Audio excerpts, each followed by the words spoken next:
Terima kasih. Sudah. Baik, terima kasih. Sambil menunggu yang lain ya, kita mulai saja. Selamat datang di perkuliahan kelas manajemen kontrak konstruksi ya. Untuk kelas ini, saya izin share dulu RPS-nya.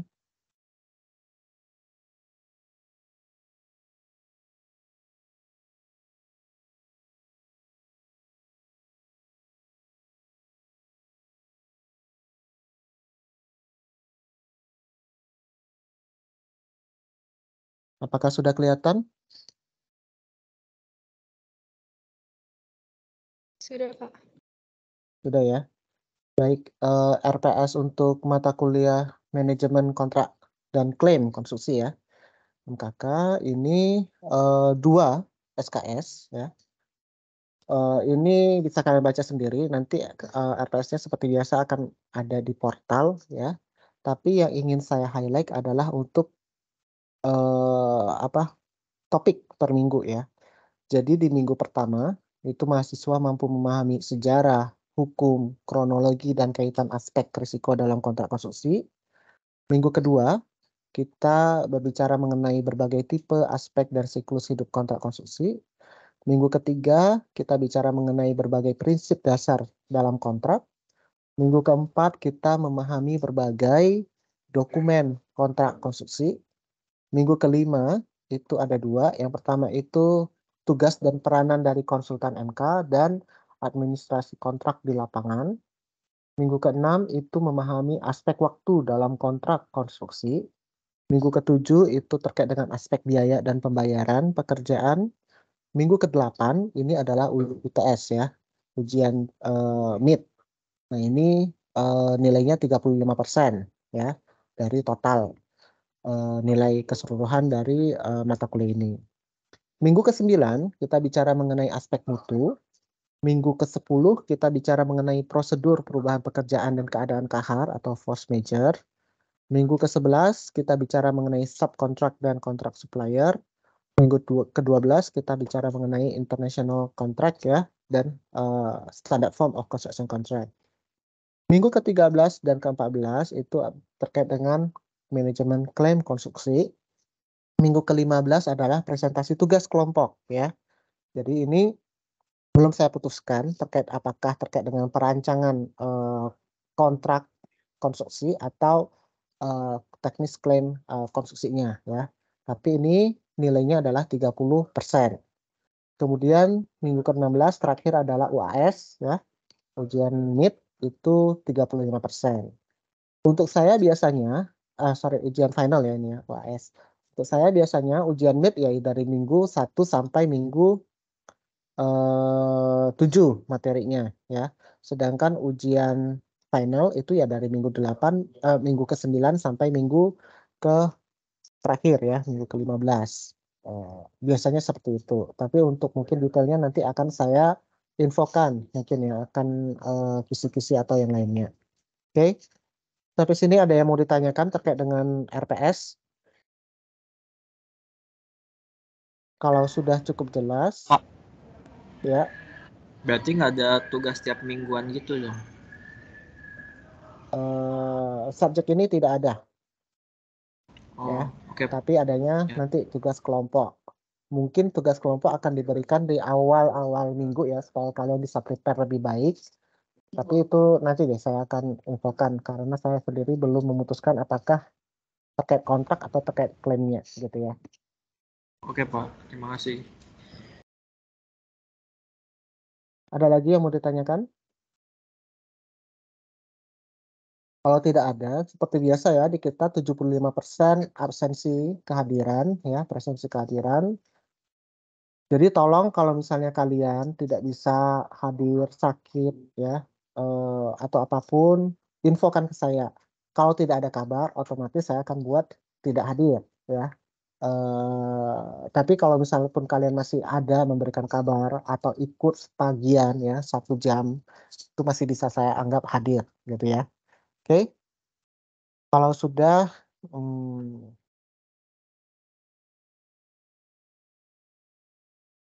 saya share yang lain dulu. Share.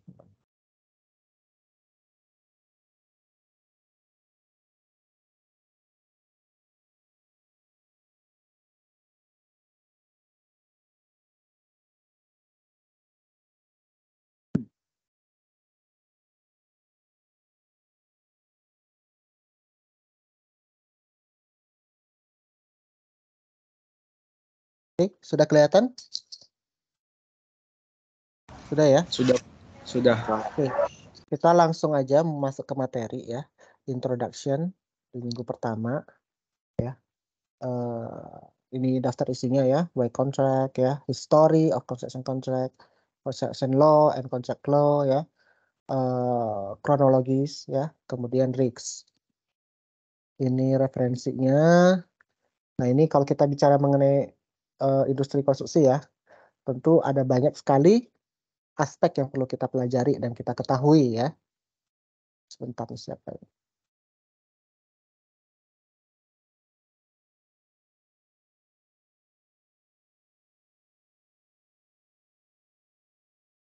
Oke. Nah, berbagai aspek ini ada terkait procurement-nya, ya pengadaan, ada terkait dengan aspek sustainability-nya, keberlanjutan, bagaimana kita memanage tim, ya, tim proyek, ya, termasuk communication di dalamnya, ya, kemudian metode konstruksinya, hukum, ya, dan salah satu yang penting itu adalah kontrak konstruksinya, ya. Sekarang mengapa kok kita perlu bicara mengenai kontrak? Ada yang mau berpendapat? Fandi kali?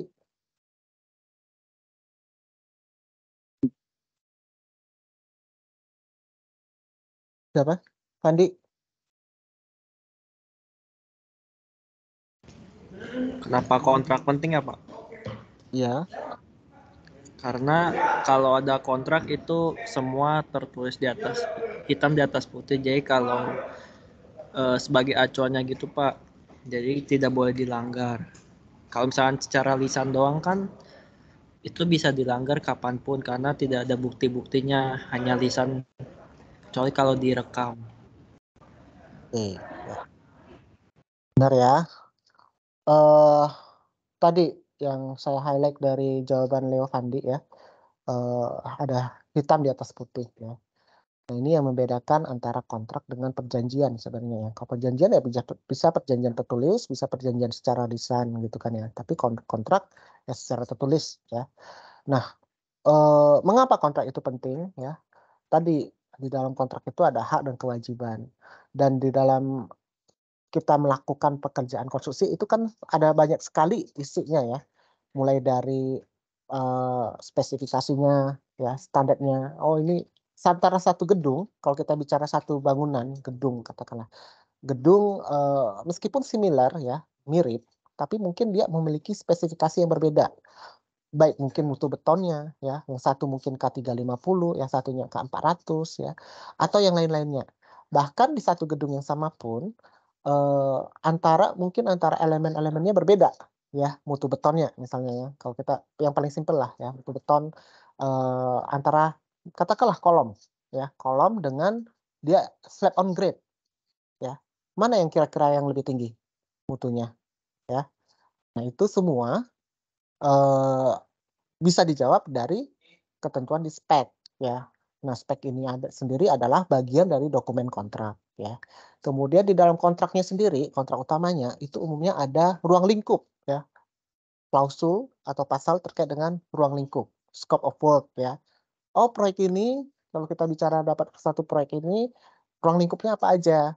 Oh, hanya pekerjaan persiapan. Oh, termasuk pekerjaan struktur, arsitekturnya, MEP-nya, gitu kan ya. Oh, tapi lansekap nggak termasuk gitu ya. Kalau misalnya kalian kontraktor tapi kemudian mengerjakan lansekap, ya kalian akan rugi karena tidak dibayar. Karena toh tidak termasuk ke dalam kontraknya, gitu kan ya. Jadi masalah ruang lingkup juga harus clear, di-define ya. Harus secara jelas didefinisikan yang mana, gitu ya. Shop drawing-nya ya. Shop drawing itu eh, gambar kerjanya ya. Nah, itu seperti apa? Itu kan memang yang membuat shop drawing adalah kontraktor gitu kan ya. Tapi kan ada acuannya ya. Ada dari Forcon drawings ya. Sebelumnya Forcon ya dari tender drawings. Nah, kalau misalnya ada perbedaan atau apapun ya itu harus diperjelas terlebih dahulu ya. Nah, bagaimana prosedur untuk notifikasi drawing dan lain sebagainya? Itu harus clear di dalam kontrak ya. Kemudian ada terkait dengan prosedur change order-nya ya atau variation order-nya. Kemudian bagaimana kalau misalnya ada perubahan perbedaan kondisi di lapangan ya, dan lain-lain sebagainya. Nah, ini semua isu-isu ini ya terjawab melalui kontrak sebenarnya ya, dan dokumen-dokumen pelengkap dari kontraknya gitu. Nah, kemudian kalau kita bicara stakeholder ya, para pemangku kepentingan, mereka yang memiliki kepentingan dalam pelaksanaan proyek. Itu ada yang disebut kategori constructor ya, pelaksananya ya. Ini bisa kontraktornya, bisa subkonnya ya, bisa suppliernya gitu ya. Itu bagian dari penyokong untuk kontraktor ya, pelaksana. Ada bagian yang disebut konsultan ya, memberikan jasa konsultasi ya. Nah, ini bisa desainer ya, arsiteknya ya, yang dia sebagai desainernya, bisa konsultan pengawas ya, atau MK. Kemudian ada pemilik ataupun pengguna ya. Ini bisa pemiliknya kalau proyeknya pemerintah ya proyeknya apa pemiliknya ya pemerintah gitu kan ya. Kalau proyeknya proyek swasta ya umumnya ya developer. Kalau proyeknya proyek kecil satuan ya masyarakatnya langsung gitu ya. Kemudian regulator ya, yang memberikan regulasi, memberikan panduan, pedoman, yaitu ada pemerintah ya dan asosiasi yang terkait. Kemudian ada pengguna akhir ya, ya bisa pemilik tenan, ya pembeli rumahnya itu atau unitnya itu, penyewanya ya. Nah, ini semua adalah stakeholder. Nah, kalau kita bicara mengenai contractual relationship atau hubungan kontraktual ya, itu ada untuk apa namanya? Bentuk kontrak konstruksi yang sederhana, yang tradisional itu seperti ini hubungan kontraknya ya. Jadi antara employer dengan kontraktor itu ada garis tegas ya kan. Di sini ya garis bukan garis putus-putus. Artinya memang ada hubungan kontraktual yang tegas diikat dalam kontrak ya, yaitu kontrak pekerjaan. Ya. Kemudian ada employer atau pemilik ya dengan konsultan. Ini juga diikat dengan kontrak ya, kontrak agensi ya, kontrak untuk jasa konsultansinya, ya kan. Tapi antara kontraktor dengan konsultan itu belum tentu ada hubungan, tidak ada kontrak sama sekali ya. Mereka memiliki hubungan apa namanya? Hubungan kontraktual yang tidak tegas. Artinya memang dia sebagai koordinasi aja, tapi tidak ada hubungan yang bisa saling menuntut ya, karena memang tidak ada kontrak di antara kontraktor dan konsultan.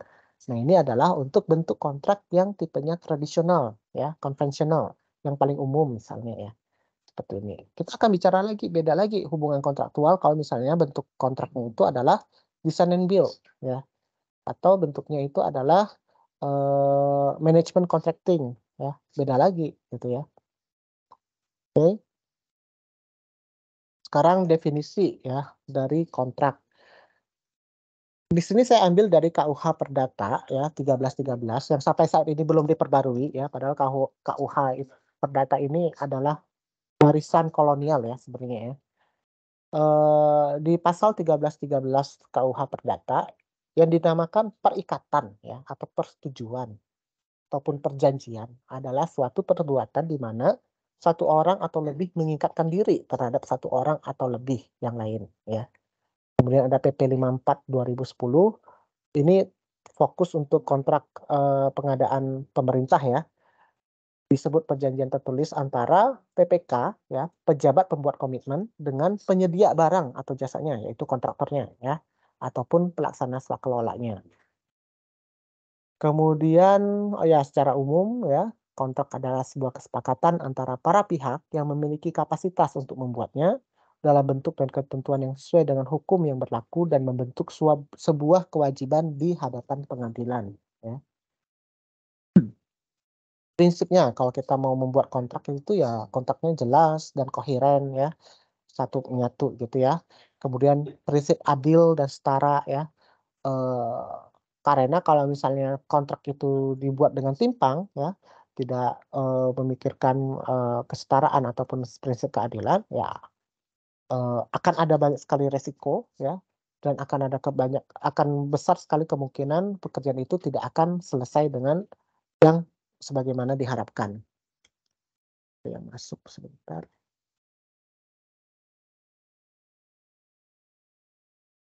Oke. Baik, kita lanjutkan lagi. Dan yang terakhir itu ya lengkap dan fleksibel ya. Artinya ya kontrak itu ya harus dibuat dengan lengkap ya, memuat memang berbagai prosedur yang memang diperlukan ya untuk proyek itu dapat berjalan dengan baik dan juga harus bisa fleksibel ya.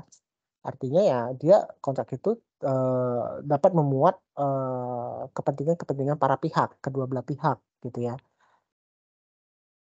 Jangan dibuat kaku juga ya. Nah, apa itu kontrak ya? Kalau menurut KIMKK ya, itu adalah perjanjian yang mengikat secara hukum para pihak yang terlibat dalam pelaksanaan suatu pekerjaan konstruksi. Kita ada istilahnya manajemen konstruksi dan ada manajemen kontrak konstruksi ya. Kalau manajemen konstruksi itu ya adalah pengelolaan proyek konstruksi yang mencakup proses perencanaannya, koordinasinya, pelaksanaan, pengendalian dari awal proyek hingga selesai.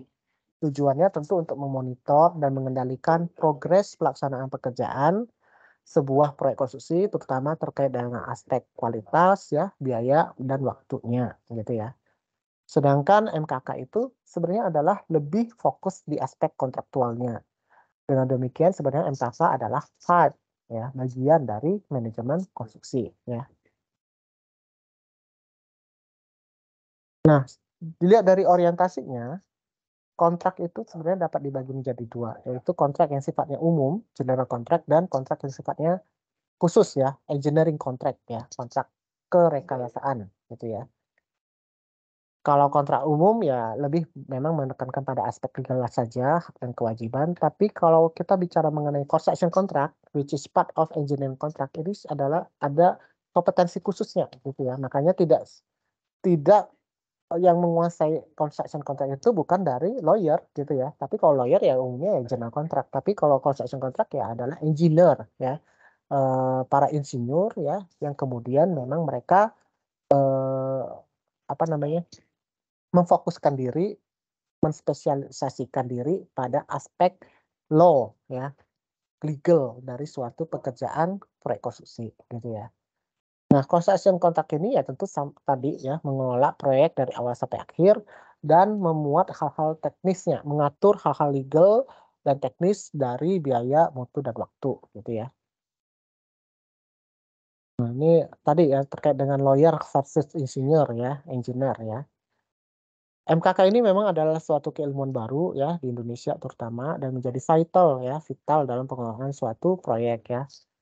Eh, Kalau kita mau bilang area yang dibutuhkan ya ada kalau untuk menjadi seorang MKK ya, manajer kontrak konstruksi ya, yaitu harus tahu project management ya, manajemen proyek konstruksi secara keseluruhan ya. Kemudian mengetahui aspek-aspek teknis dari bangunan ya, proyek ya. Artinya di sini kita harus menguasai teknik sipilnya, disiplin ilmu teknik sipilnya juga ya. Kemudian juga mengetahui QS ya, terutama karena banyak sekali kaitan dengan aspek biaya itu kan ya dan klaim di dalamnya. Kemudian law ya, mengetahui hukum-hukum ya, bagaimana prosedur untuk aspek legal ya suatu fenomena di dalam proyek pelaksanaan pekerjaan gitu ya. Nah, ini adalah MKK ya. Area ya kombinasi lah sebenarnya ya. Jadi MKK merupakan suatu ilmu interdisiplin ya, melibatkan proses negosiasi, ketentuan dan syarat kontrak, memastikan pemenuhan kesepakatan yang telah dituangkan dalam kontrak, harus mampu mengidentifikasi risiko dan memitigasi konflik ya. Berarti kan ada aspek negosiasinya ya, communication-nya, melaksanakan dokumentasi ya, menghitung perubahan pekerjaan, aspek QS-nya ya, melaksanakan addendum kontraknya ya, dan lain sebagainya ya. Manajemen kontrak konstruksi adalah segala proses pengelolaan kontrak konstruksi yang mencakup aktivitas perencanaan, analisis, dan eksekusi kontrak oleh para pihak sesuai dengan siklus hidup kontrak konstruksi ya. Siklus hidup itu ada prakontrak, penyusunan kontrak, dan pasca kontrak ya. Untuk lebih detail ini akan kita bicarakan di next week ya, atau next 2 weeks ya. Nah, sekarang terkait dengan law ya. Kalau kita bicara mengenai hukum ya, hukum di dunia ini ada memang dikenal legal system, sistem hukum ya. Ada yang disebut dengan civil law ya, hukum sipil, common law, hukum umum ya, local law, hukum lokal atau hukum adat ya, dan ada yang kombinasi ya. Nah ini kalau nanti kalian akan ambil, kalau nggak salah di semester depan deh ya, ambil aspek hukum ya, legal aspect in construction industry ya. Nah, itu kita akan bicara nih mengenai masing-masing ini gitu kan ya. Tapi secara umum civil law itu ya adalah hukum yang apa namanya, hukum yang muncul ya di daratan Eropa ya, yang kemudian ada kita kenal dengan Code Napoleon ya. Kemudian common law ini adalah hukum umum yang dimulai atau muncul di kerajaan Inggris ya. Dan sekarang ini banyak dianut oleh negara-negara bekas koloni Inggris. Kalau civil law ya bekas umumnya ya bekas negara-negara koloni seperti kita ya, Belanda ya, ataupun Prancis gitu ya, Jerman. Nah itu mereka Eropa daratan ya, civil law versus common law yang Britain ya. Kemudian local law itu ya hukum adatnya ya, customary law juga termasuk di sini ya, nama lainnya ya, local law. Kemudian kombinasi ya. Ada negara-negara yang kemudian menggunakan kombinasi ya dari sistem hukum ini gitu ya.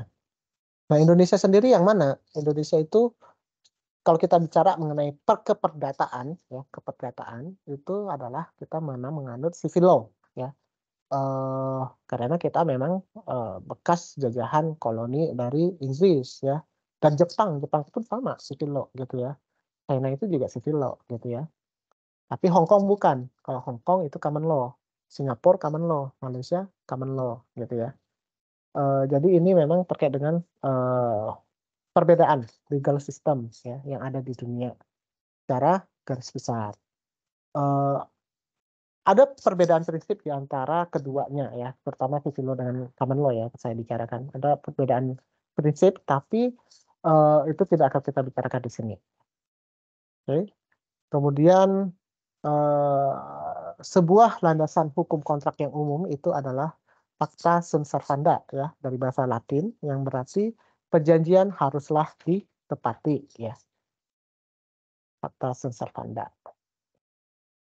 Nah, dasar hukum utamanya di Indonesia ya ada UUD ya 45 ya, UU, TP dan lain sebagainya, kemudian ada Perpres ya, dan seterusnya ya. Nah, ini ada yang list barunya ya, tapi belum saya tambahkan di sini ya. Nah, ini sampai harusnya ada perubahan barunya. Kronologi ya. Kronologi pekerjaan konstruksi ya. Nah, kalau ini kan kita bisa lihat nih ada yang menjadi tanggung jawab pemilik proyek dan ada yang menjadi tanggung jawab kontraktor gitu ya. Nah misalnya itu kontrak itu ya tentu pekerjaan ya, proyek itu dimulai dari pengumuman tender ya dan dokumen tender, kemudian ada periode tendernya ya kan, kemudian nanti kontraktor akan memberikan penawaran harga ya, nah, kemudian akan ada seleksi ya kan oleh panitia lelang ya. Kemudian akan ada muncul penerbitan letter of acceptance ya, pemenangnya ya kan, penerbitan letter of acceptance. Kemudian kontraktor yang menang akan memberikan jaminan pelaksanaannya ya. Kemudian ada tanggal mulai pekerjaan ya, surat perintah kerjanya SPK atau SPMK ya, surat perintah mulai kerja ya. Kemudian ada mulai pekerjaan tuh ya di proyek di lapangan ya, durasi penyelesaian pekerjaan yang bisa diperpanjang umumnya ya. Sebenarnya jarang sih ya kalau saya tidak pernah menemukan proyek yang dipercepat ya, diperpendek. Umumnya ya proyek itu selesai sesuai waktunya atau seringnya ya diperpanjang gitu ya. Nah, mendekati selesainya proyek tentu dilakukan pengetesan ya dan pengecekan. Kemudian nanti akan muncul berita acara serah terima pertama ya. Kemudian akan ada setelah BHP satu muncul, belum selesai nih pekerjaan kontraktor karena masih ada masa pemeliharaan ya, defect notification period atau maintenance periodnya ya. Selama masa ini ya, pemeliharaan bisa 6 bulan, bisa 1 tahun, tergantung di dalam kontraknya ya. Apabila ada cacat pekerjaan masih menjadi tanggung jawab kontraktor untuk memperbaikinya gitu ya. Kalau misalnya selesai cacat pekerjaan diperbaiki ya, sudah selesai masa BHC 1 ya, masa pemeliharaannya selesai, maka terbitlah BHC 2 ya, final handover ya, berita acara serah terima 2 dan pengembalian jaminan ya, yang masih dipegang kalau memang masih ada gitu ya. Oke, ini adalah kronologi secara umum ya. Next, the roles ya. Fungsi dari atau peranan dari kontrak konstruksi itu yang pertama membuat hubungan yang berkekuatan hukum ya, berkekuatan legal di mata hukum ya. Kemudian yang kedua mendistribusikan resiko. Yang ketiga menyatakan semua hak, kewajiban dan tanggung jawab para pihak di dalam klausul kontraknya. Kemudian menyatakan semua peristiwa ya, prosedur, kondisi dan lain sebagainya ya. Nah, sekarang obligation ya. Hak itu adalah kewajiban, hak satu pihak adalah kewajiban bagi pihak lainnya gitu ya. Nah, ini konsep of duty ya. Secara umum kewajiban itu ada kewajiban kontraktual, kewajiban statutory yang memang dari undang-undang sudah dipersyaratkan ya, dan kewajiban yang terkait dengan tort ya, perbuatan melawan hukum gitu ya. Nah, ini kewajiban kontraktual pun ada yang tertulis dan ada yang tersirat ya. Kemudian ada yang terkait tort, misalnya ada trespassing ya, masuk tanpa izin, gangguan, kelalaian ya, kewajiban penghuni ini adalah kewajiban kontraktor untuk memberikan perlindungan di proyek ya, di site ya. Nah, ini kewajiban pemilik proyek ya, ataupun wakilnya ya. Karena mungkin tidak pemilik proyek, tapi mungkin dia akan meng-hire konsultan MK dan lain sebagainya gitu ya, untuk mewakili gitu ya. Secara kontraktual ya, pemilik proyek harus menyerahkan lapangan. Karena yang punya lapangan itu adalah sebenarnya kan lahannya lahan pemilik proyek. Kontraktor hanya melaksanakan pekerjaan di lapangan. Tapi untuk dapat melakukan pekerjaan di lapangan, maka pemilik proyek harus menyerahkan ya lapangannya, site-nya kepada kontraktor untuk bisa diberikan wewenang kepada kontraktor untuk melakukan koordinasi ya di lapangan ya. Nanti kalau misalnya sudah selesai proyeknya baru akan diserah terimakan lagi lapangannya ke pemilik proyek. Kemudian berkaitan dengan supervisi ya. Misalnya ini terutama untuk proyek yang sifatnya kontrak yang tradisional ya. Artinya pemilik proyek ada kewajiban untuk supply of drawing ya. Karena kan yang yang punya gambarnya itu adalah dari konsultan arsiteknya, desainernya ya. Jadi pemilik proyek dapat gambar dari konsultan arsitek ya, nanti akan diserahkan ke kontraktor ya untuk dibuat gambar kerjanya. Kemudian juga terkait dengan instruction ya. Nah, itu oleh konsultan MK misalnya. Approval yang dibutuhkan ya. Apapun ya, approval untuk pembayaran, approval untuk metode kerja, approval untuk apapun ya itu adalah kewajiban pemilik proyek untuk memberikan approval yang kalau memang dia sudah approve, ya setuju ya, menyetujuinya gitu ya. Jangan menghambat gitu ya, karena akan berdampak ya. Telat untuk memberikan instruction ya, telat untuk menyuplai gambar, telat untuk memberikan approval itu dapat berdampak pada jadwal pekerjaan ya oleh kontraktor. Dan kontraktor tentu kalau misalnya ini berdampak signifikan berhak untuk mengajukan extension ya, perpanjangan waktu pekerjaan. Kemudian yang berkaitan dengan pembayaran ya, artinya kewajiban pemilik proyek adalah untuk menilai progres pekerjaan di lapangan ya, menerbitkan sertifikat pembayarannya, kemudian tentu melakukan pembayaran yang sudah disetujui. Kemudian mungkin juga berhak atau berkewajiban untuk memberikan usulan ya terkait dengan nominated subcontractor maupun nominated supplier ya. Kewajiban tersiratnya tentu adalah bekerja sama dengan kontraktor ya, sehingga kontraktor dapat melaksanakan pekerjaan dengan lancar ya dan tidak menghambat pekerjaan kontraktor atau menyebabkan sesuatu yang menyebabkan pekerjaan kontraktornya tertunda gitu ya. Kewajiban kontraktor ya, secara kontraktual ya tentu melaksanakan pekerjaan sesuai dengan gambar dan persyaratan ya. Kemudian menyediakan barang ya, peralatan yang dibutuhkan, menyelesaikan proyek sesuai dengan waktu yang disepakati, memenuhi keberterimaan mutu, memastikan K3 LMP proyek ya, kesehatan, keselamatan kerja, lingkungan mutu dan pengamanan proyek ya. Kemudian menyerahkan detail dan metode pekerjaan apabila diminta, dan menyerahkan jaminan pelaksanaan ya.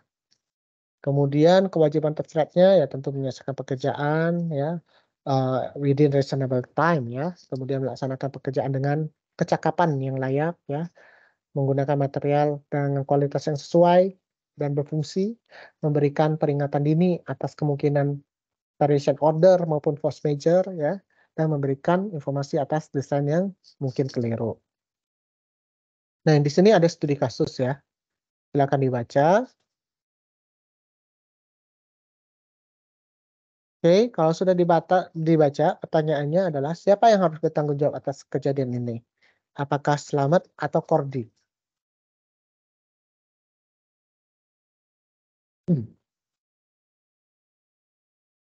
Oke, siapa yang mau berpendapat?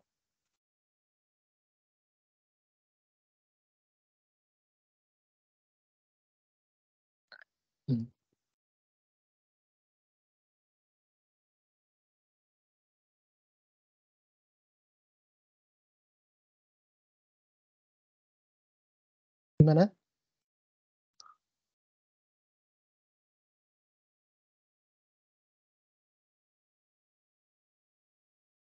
Krisando, hadir nggak? Hadir, Pak. Menurut kamu gimana? Menurut saya Siapa yang bertanggung jawab? yang harus bertanggung jawab itu Kordi, Pak.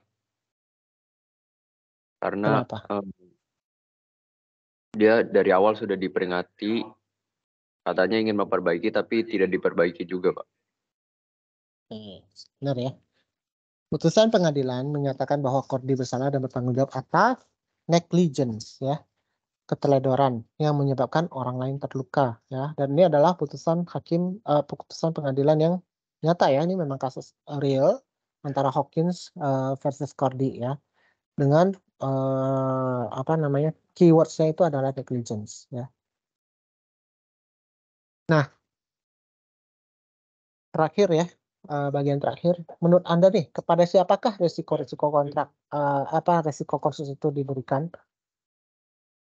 Apakah kepada pemilik proyek atau kepada kontraktor? Sasi, Iya, Pak. menurut kamu nih, risiko-risiko konstruksi itu diberikan kepada siapa nih? Apakah kontraktor? Tergantung kontraknya, Pak. Tergantung kontraknya. Gimana maksudnya dengan tergantung kontraknya?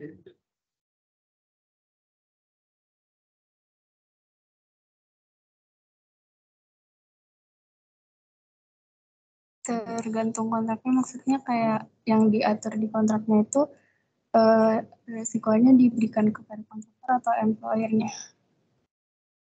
Nah, ini ya,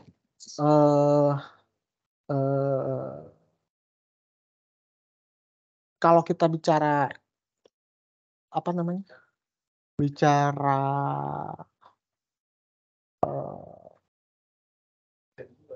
senyatanya, benar yang kamu bilang Sasi ya, sesuai dengan kontrak ya kan. Tapi kan kontrak itu adalah dibuat negosiasi antara kedua belah pihak ya kan. Nah, jadi kontrak itu kan hanya menuliskan, menyatakan risiko ini diberikan kepada siapa, risiko ini diberikan kepada siapa.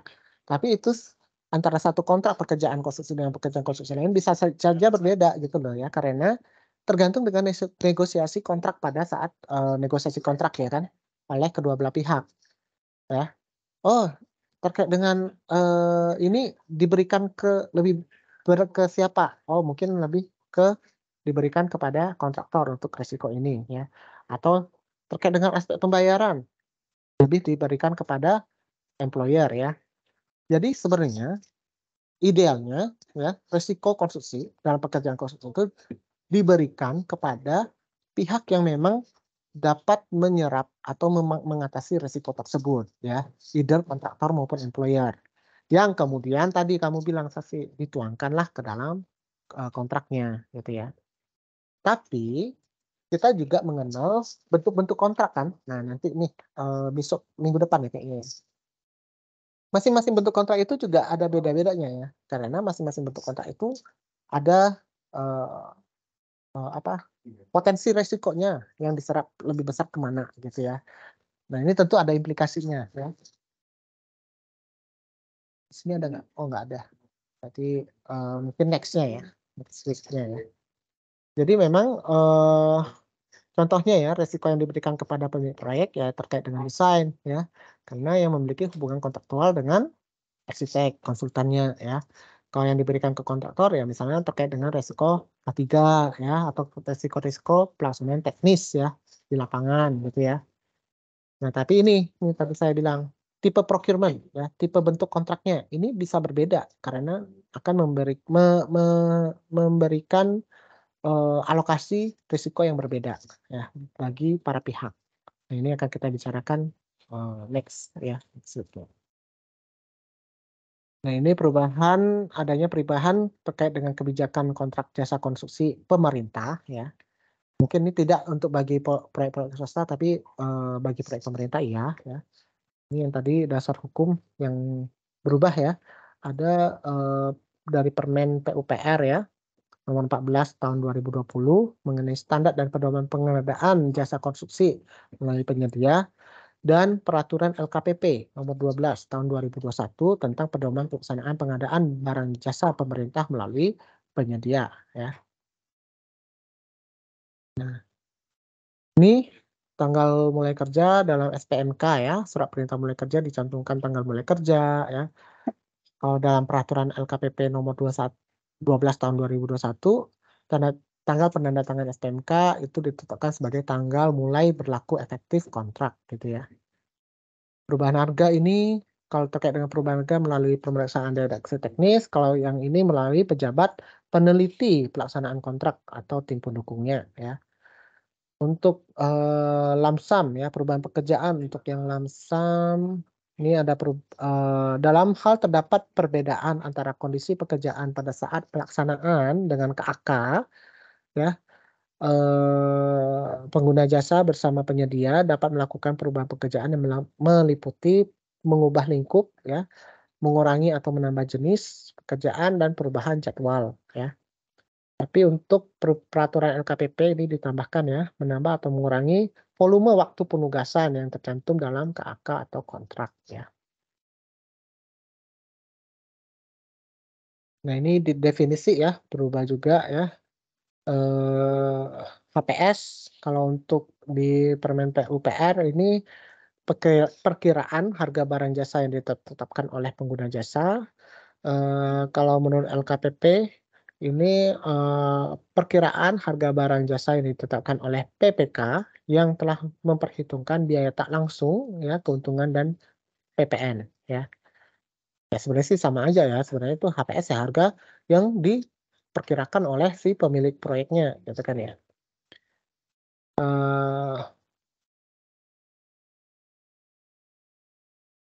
Oh ya, di sini untuk peraturan KPP ya ada pejabat penandatangan kontrak ya yang memiliki kewenangan untuk mengikat perjanjian atau menandatangani kontrak dengan penyedia dapat berasal dari PA ya, pengguna anggaran, KPA, kuasa pengguna anggaran, atau PPK, pejabat pembuat komitmen ya. Jadi ini ada istilahnya pejabat penandatangan kontrak ya. Kemudian penyerahan lokasi kerja ya, tadi menyerahkan site ya. Kemudian dan personel, ketentuan tambahan penyerahan personel ya. Bukti sertifikat kompetensi personel inti, bukti sertifikat kompetensi dilaksanakan dengan menghadirkan personel yang bersangkutan, melakukan sertifikasi bagi operator, teknisi dan analis yang belum bersertifikat ya, dan pelaksanaan ahli pengalaman atau keahlian bidang konstruksi melalui sistem kerja praktik magang ya. Jadi ini memang untuk LKPP juga memberikan kesempatan besar untuk magang ya bagi student ya di proyek gitu ya. Kemudian terkait dengan uang muka ya. Kalau di Permen PUPR sebelumnya itu diberikan paling tinggi 30% dari harga kontrak ya. Di LKPP nomor 12 tahun 2021 ini ada kualifikasinya ya. Jadi ada ketentuannya untuk nilai pagu anggaran yang paling sedikit di atas 50 juta sampai dengan 200 juta maka 50% uang mukanya. Kalau di atas 200 di bawah 2,5 miliar maka 30% ya uang mukanya. Kalau di atas 2,5 miliar nilai kontraknya ya sampai dengan 15 miliar maka paling tinggi 30% ya. Kemudian kalau di atas 15 miliar ya maka uang mukanya paling tinggi hanya bisa sebesar 20% ya. Jadi untuk di peraturan LKPP lebih detail lagi ya untuk uang mukanya. Nah, kemudian ada serah terima pekerjaan ya dilakukan oleh direksi teknis dan PPHP ya, tapi kalau di peraturan LKPP itu dilakukan oleh pejabat penandatangan kontraknya yang tadi bisa PA, KPA maupun PPK ya. Oke, sampai sini ada yang mau ditanyakan? Kalau tidak ada yang mau ditanyakan, ini kalian jelas gimana? Kalau tadi ada dua orang sama Halo, Halo Pak. halo Fandi, ini agak apa? Berisik apa? Kamu kalau nggak di chat aja, bisa nggak di ketik yang mau kamu tanyakan? Ada suara-suara ini soalnya.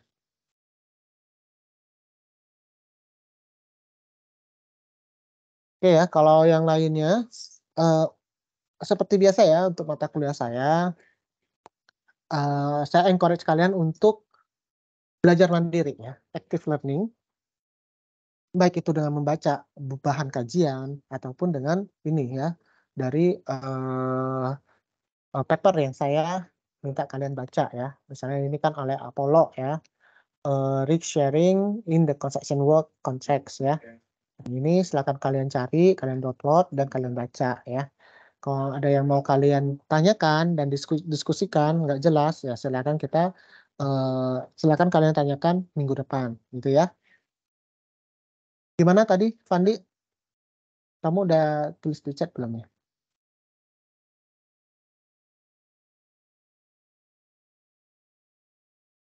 Tadi yang nanya Fandi kan ya?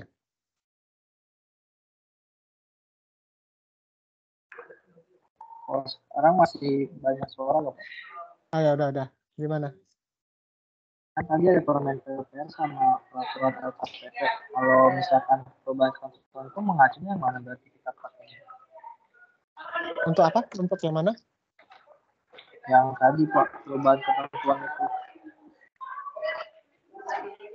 Oke, yang sekarang yang dipakai itu yang LKPP ya, karena kan itu yang terbaru ya, yang terbaru. Tapi tentu ini adalah untuk proyek-proyek pemerintah ya. Kalau proyek swasta ya mereka beda lagi ya sesuai dengan negosiasi kontraknya ya, sesuai dengan kontraknya. Ini istilah-istilah PPK, istilah apa namanya? Direksi teknis, PPHP dan lain sebagainya ini kan adalah berlaku untuk proyek-proyek pemerintah ya.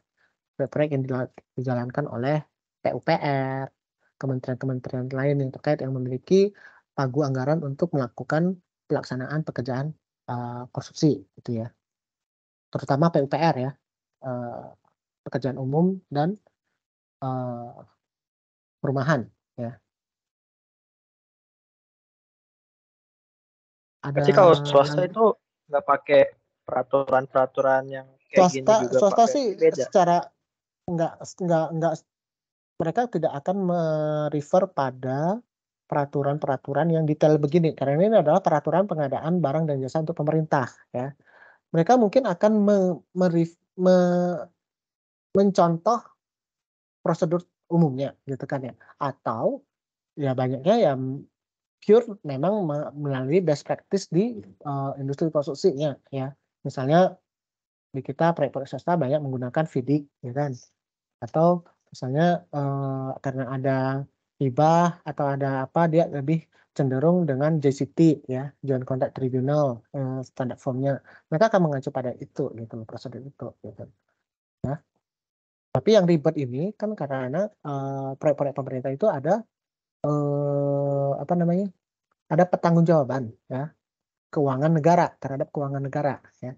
Nah, ini memang harus ada peraturan khusus ya. Kalau proyek-proyek swasta ya setidaknya ya mereka akan merefer pada undang-undang ya. Undang-undang terkait dengan yang umum ya, tapi ya keselamatan kerja, undang-undang terkait dengan apa gitu ya, atau merefer pada kalau bicara mengenai spek ya bicara merefer pada SNI-nya gitu ya dan lain sebagainya gitu. Tapi untuk detail prosedur kontraknya ya tentu tidak ya kalau swasta ya.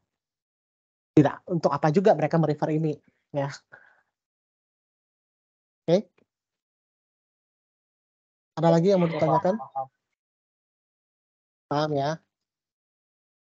Oke, baik semuanya. Kalau sudah tidak ada yang mau ditanyakan, kita akan ketemu lagi ya nanti ya. Jam 2. Nanti akan saya berikan linknya lagi ya. Melalui Meet juga.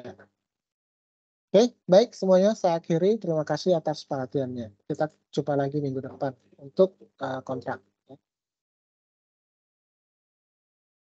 Saya end meeting ya. Terima kasih, Pak. Terima kasih, Pak.